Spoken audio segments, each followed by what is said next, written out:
दिल्ली के metro station पर अब लंबी लंबी कतारों से थोड़ी लोगों को निजात मिलती दिख रही है, क्योंकि डीडीएमए की ताज़ा गाइडलाइन के मुताबिक मेट्रो और बसों में सिटिंग कैपेसिटी एक बार फिर से 100% कर दी गई है। इससे पहले दिल्ली में येलो अलर्ट जारी था तो सिटिंग कैपेसिटी 50% थी और खड़े होकर यात्रा करने की परमिशन नहीं थी।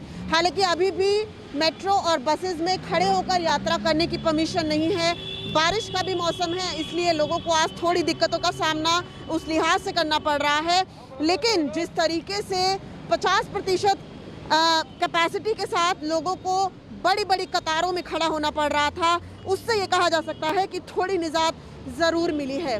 जिस तरीके से 8 कोच के मेट्रो में 8 कोच में 2400 यात्री सफ़र करते थे और अब 50% कैपेसिटी के साथ केवल 250 यात्री सफ़र कर पा रहे थे, उस लिहाज से मेट्रो में ज़्यादा लोगों को दिक्कतें हो रही थी। और उसी दिक्कत को देखते हुए डीडीएमए ने ये फैसला किया कि मेट्रो और बसों में 100% कैपेसिटी के साथ अब लोग यात्रा कर सकते हैं। इस वक्त अगर आप देखें तो लोगों को बस स्टॉप पर थोड़ा इंतज़ार इसलिए करना पड़ रहा है क्योंकि जो बसें आ रही हैं, अगर उसमें 100% सीटिंग कैपेसिटी हो चुकी है तो उसके बाद वो बस नहीं रुकती है बस स्टॉप पे। लेकिन उसके बावजूद थोड़े नियमों का पालन करना भी ज़रूरी है, चूँकि कोरोना जिस तरीके से बढ़ रहा है, ऐसे में लोगों को सतर्क रहना ज़रूरी है। सर, एक सवाल पूछना चाहूँगी, एक बार फिर से 100% सिटिंग कैपेसिटी कर दी है मेट्रो और बसेस में, लगता है कि ये सही फैसला है? देखो जी, कि आम आदमी की वजह से तो ये ठीक है, बाकी कोरोना की वजह से ये गलत है। अच्छा।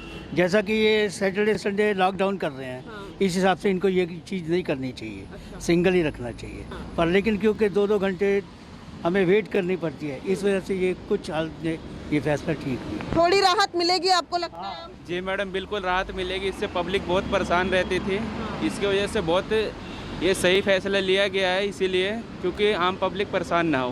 कोरोना को लेकर कितनी बड़ी चिंता लगती है? लगता है कि सरकार जो काम कर रही है अब लोगों को भी अपनी जिम्मेदारी समझनी होगी। वो तो सही करे, जो कर रही है वो सरकार सही कर रही है, सही होना चाहिए। कोई तो दबाव में होना चाहिए।